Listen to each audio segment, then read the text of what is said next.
Acid या section मध्ये आपण प्रिपरेशन हा भाग कंप्लीट केला. 2 क्वेश्चन्स तुम्हाला प्रॅक्टिसला दिले आणि आजच्या सेशन मध्ये आपल्याला केमिकल प्रॉपर्टीज ज्या असतात, केमिकल प्रॉपर्टीज हे आपल्याला पाहायचे आहेत आणि त्यामध्ये प्रामुख्यानं पहिली रिएक्शन आज पाहिजे आपल्याला, रिएक्शन विथ PCl3. आता आज मी तुम्हाला इथे पी ब्लॉक इलेमेंटचा देखील भाग एक्सप्लेन करणार आहे, पण तत्पूर्वी हा R हा COOH हा असा दाखवतो ना, हा COOH. ज्यावेळेस हा PCl3 सोबत रिएक्ट होतो, तुम्हाला एक वैशिष्ट्य सांगितलं होतं PCl3चं, हा एक क्लोरिनेटिंग एजंट आहे आणि OH च्या जागेवर आपल्याला Cl टाकण्यासाठी वापर होतो. आपल्याकडे 3 Cl आहेत, तुम्हाला कार्बोक्सिलिक ऍसिड 3 लागतील. हा थ्राईस, हा R, हा C डबल बॉन्ड O, हा Cl plus POH taken thrice. समजून व्यवस्थित हा. When carboxylic acid heated with PCl3 gives acid chloride, तयार झालेला कंपाऊंड ऍसिड क्लोराइड. सपोज मला एक्झाम्पल वाटलं की हा थ्राईस, हा CH3, हा C double bond OH, ethanoic acid अथवा acetic acid plus PCl3 heat. जर तुम्ही याला हिट दिली तर तयार होणार जो आहे हा थ्राईस, हा CH3, हा C डबल बॉन्ड O, हा Cl plus POH taken thrice. अतिशय मोस्ट इम्पॉर्टंट असा हा ऍसिटाइल क्लोराइड म्हणा अथवा इथेनॉइल क्लोराइड. 2 एक्झाम्पल्स आपण घेऊया. राईस C2H5, हा C double bond OH, propionic acid plus PCl. हा प्रोपियोनिक ऍसिड, हा C2H5, हा C डबल बॉन्ड O, हा Cl plus POH taken thrice, propionic chloride. आता काय वाटते हे रिएक्शन तर काही सिंपल इझी फॉर्मॅट मध्ये हे रिएक्शन आहेत, परंतु आपल्यासाठी महत्त्वाचा सेक्शन काय आहे लक्षात घ्या. हा video convert acetic acid into acetyl chloride असा प्रश्न विचारला तर when acetic acid reacts with PCl3 gives acetyl chloride, अथवा हा video convert propionic acid into propionic chloride असा एक क्वेश्चन विचारला जातो. ऍसिड क्लोराइड्स फॉर्मेशन झालंय, पण इथे PCl3 जो आहे याच्याविषयी आपण हा भाग पाहणार आहोत. हा 15 नंबरचा हा जो फॉस्फरस आहे त्यामध्ये पहिले 10 जे आहेत हे कंडेन्स्ड इलेक्ट्रॉनिक कॉन्फिगरेशन नियम. त्यानंतरचा हा 3s, हा 3px, हा 3py आणि हा 3pz. 1 1 1 हे झाले 3 3 आणि 2 5 5 आणि हे 10 15. ठीक. आता इथे बॉक्स डायग्राम काढ.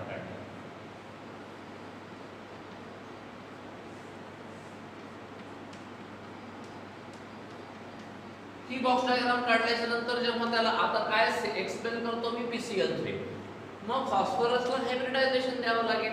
The process in which the mixing and recasting of the orbitals of nearly same energy to give the new orbitals of equivalent energy and shape is known as hybridisation. जवळपास सारखी energy असणारे orbitals, म्हणजे S चा आकार spherical आहे, P चा dumbbell आहे, त्या दोघांची एनर्जी वेगवेगळी.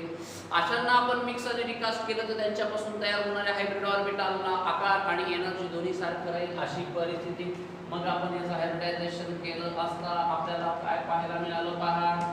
याचं हायब्रिडायझेशन केल्यानंतर ही अशी ही प्रोसेस आली ज्यामध्ये हे 4 sp3 हायब्रिड ऑर्बिटल तयार. sp3 हायब्रिडायझेशनचं वैशिष्ट्य काय माहिती आहे का तुम्हाला? sp3 हायब्रिडायझेशन मध्ये बॉन्ड अँगल हा 109 डिग्री 28 मिनिट आणि टेट्राहायड्रल हा त्याचा आकार असायला पाहिजे होता. आणि आता मी या सेशन मध्ये दाखवतो. हा टेट्राहायड्रल म्हणजे हा भाग कसा आहे, हा असा असायला पाहिजे.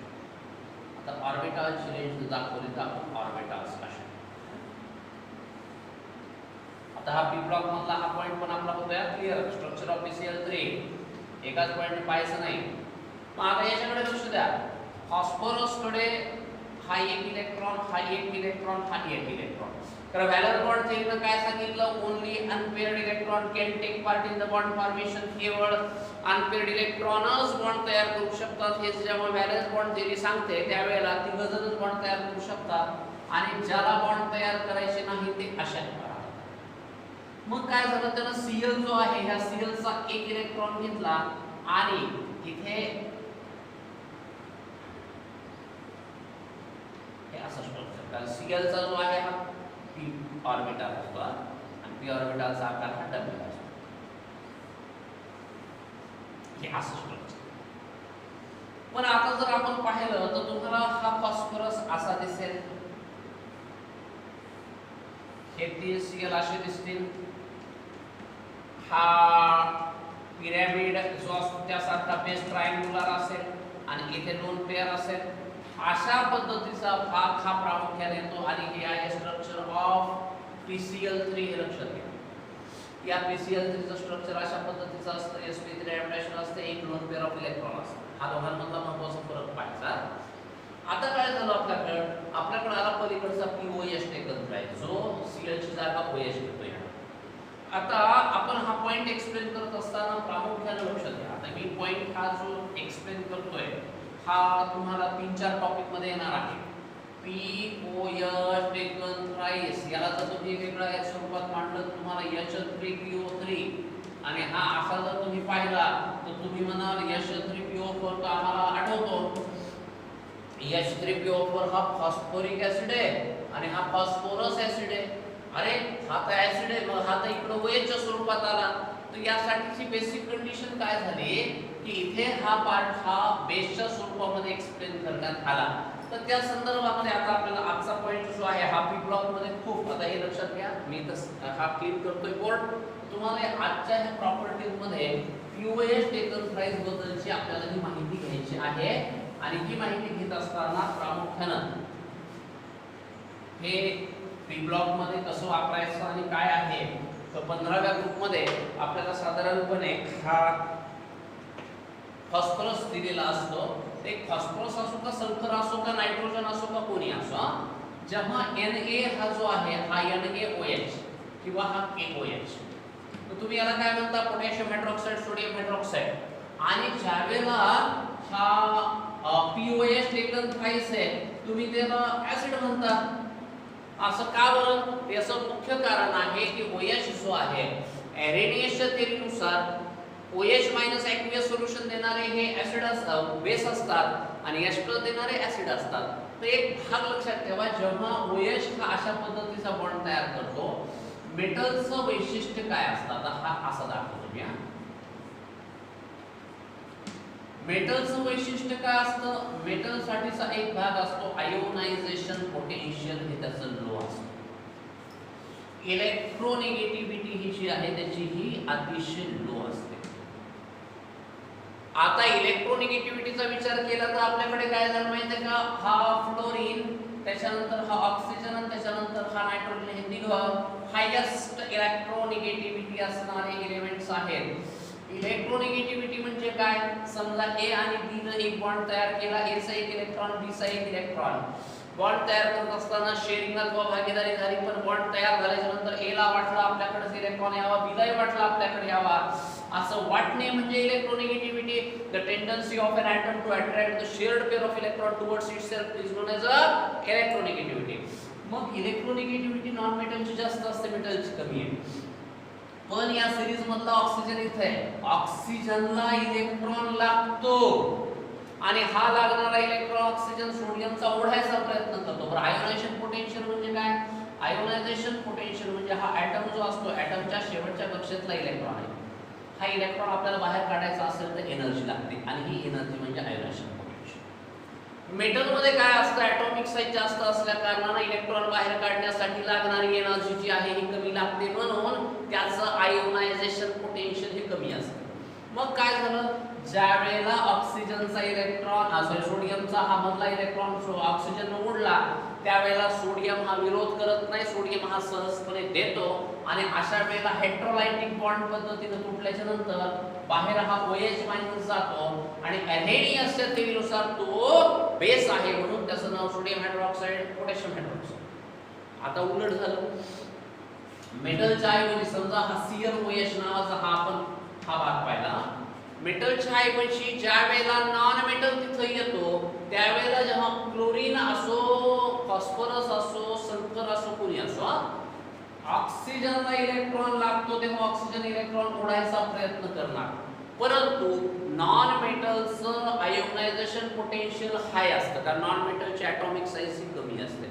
ॲटॉमिक साईज कमी झाल्यावर शेवटचा इलेक्ट्रॉन आणि न्यूक्लियस यांच्यामध्ये असणारं अट्रॅक्शन हे जास्त असतं आणि यांच्यातलं अट्रॅक्शन जास्त असेल तर लागणारी एनर्जी जास्त असते, त्याला म्हणायचं आयोनायझेशन पोटेन्शियल, आयोनायझेशन एन्थॅल्पी. म्हणून तो ऑक्सिजन असो का सल्फर असो का नायट्रोजन असो तो इलेक्ट्रॉन त्याचा ओढू शकत नाही आणि मग आता अशा परिस्थितीमध्ये त्याला एका साइडनं या साइडनं इलेक्ट्रॉन ज्या वेळेला मिळत नाही त्यावेळेला तो दुसरीकडून इलेक्ट्रॉन घेण्याचा प्रयत्न करतो. अशा वेळेला तो इलेक्ट्रॉन हायड्रोजनचा घ्यायचा प्रयत्न करतो. आता हायड्रोजन काही त्याला विरोध करू शकत नाही. आता काय होतं, जो बॉन्ड हातून OH बाहेर जायला पाहिजे होता तो बॉन्ड न तुटता हा बॉन्ड हा अशा पद्धतीने तुटतो आणि तिथे H+ बाहेर जातो आणि ॲरेडिएशन थेअरीनुसार H+ आयन ॲक्वियस सोल्युशन मध्ये देणारे हे ऍसिड असतात म्हणून हा ClOH जो आहे जे नॉन मेटल सोबत आहे ते ऍसिड आहे. म्हणून नॉन मेटलला जर OH जोडलेला असला तर बाहेर H+ देतो म्हणून त्याला हायड्रॉक्साइड म्हणायचं नाही आणि इथे हा कन्सेप्ट आला, त्या कन्सेप्टचं नाव आलं ऑक्सी ऍसिड. हा एक महत्त्वाचा कन्सेप्ट लक्षात ठेवा. The hydroxide of non-metals are known as oxyacids. Non मेटलच्या हायड्रॉक्साइडला ऑक्सी ऍसिड्स असं म्हणल्या जातं आणि प्रामुख्याने या प्रॉपर्टीज मध्ये काय झालं असं समजा आता हा फॉस्फरस आहे, हा फॉस्फरस ट्राय हायड्रॉक्साइड नाही असं म्हणतात आपण त्याला फॉस्फोरस ऍसिड असं म्हणतो. आता हा H3PO3 असं लिहितो आपण आणि हा H3PO4 हा फॉस्फोरिक हा फॉस्फोरस फॉस्फरसचे ऑक्सी ऍसिड झाले. तुम्हाला माहिती असणार आहे H2SO4 H2SO3 हे कोणाचे ऑक्सी ऍसिड्स आहेत, हे सल्फरचे ऑक्सी ऍसिड्स आहेत.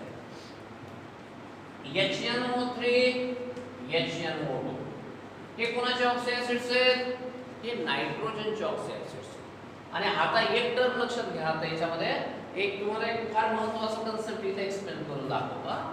ऑक्सी ऍसिड मध्ये तुम्ही कुठलाही घ्या, तुम्हाला कोणता पाहिजे तो घ्या, फॉस्फरसचा घ्या का सल्फरचा घ्या का कुठलाही घ्या. आपण काय नायट्रिक ऍसिड घ्यायचं का सल्फ्युरिक ऍसिड घ्यायचं ते लक्षात घ्या.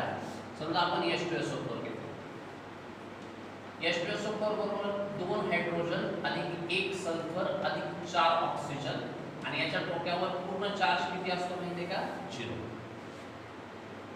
मग 2 हायड्रोजनवर असणारा चार्ज हा +1 +S +4 ऑक्सिजनवर असणारा चार्ज किती -2 बरोबर आहे 0 चार्ज. मग 2 + S - 8 बरोबर आहे 0, S बरोबर आहे +7. याला म्हणायचं oxidation state. The number of charge present on the ion is known as oxidation state. H2SO4 मध्ये सल्फरची ऑक्सिडेशन स्टेट किती आहे, +7. जर तुम्ही H2SO3 पाहिला H2SO3 तर 2 * हायड्रोजन 1 * S + 3 * O = 0.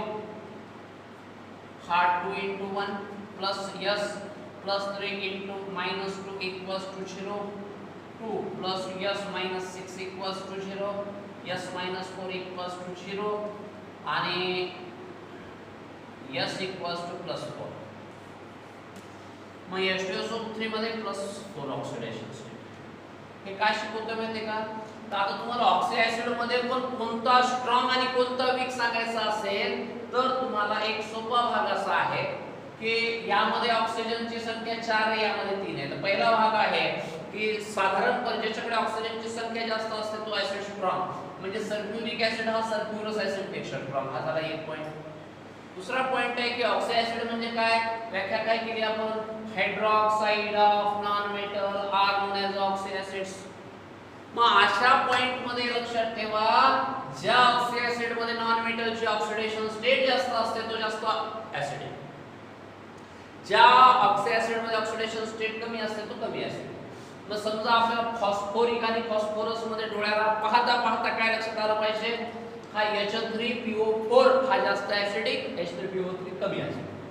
जर नायट्रिक ऍसिड आणि नायट्रस ऍसिड मध्ये HNO3 हा जास्त ऍसिडिक आणि HNO2 हा कमी ऍसिडिक.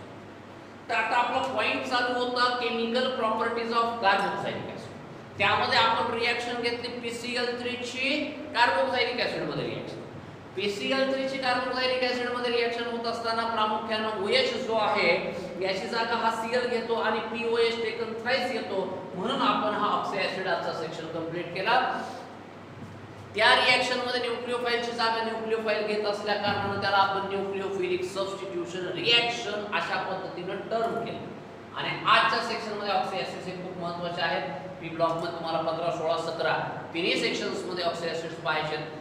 15व्या ग्रुप मध्ये गेला तर नायट्रोजन फॉस्फरस आहेत, 16व्या मध्ये गेला तर सल्फरचे ऑक्सी ऍसिड्स आहेत, 17व्या मध्ये गेलो आपण तर क्लोरीनचे ऑक्सी ऍसिड्स आहेत, परक्लोरिक ऍसिड आहे, क्लोरिक ऍसिड आहे, क्लोरस ऍसिड आहे, हायपोक्लोरस ऍसिड आहे. आणि म्हणून अलॉंग विथ केमिकल प्रॉपर्टी केवळ आपल्याला केमिकल प्रॉपर्टीचा अभ्यास करायचा नाही तर पूर्णतः ऑब्जेक्टिव्ह पॉइंट ऑफ व्ह्यू न तो अभ्यास करायचा. यावेळेला इनऑर्गॅनिक केमिस्ट्रीचा देखील असा अभ्यास आपला कंप्लीट. तिथे आपण आजच्या सेक्शनला थांबू.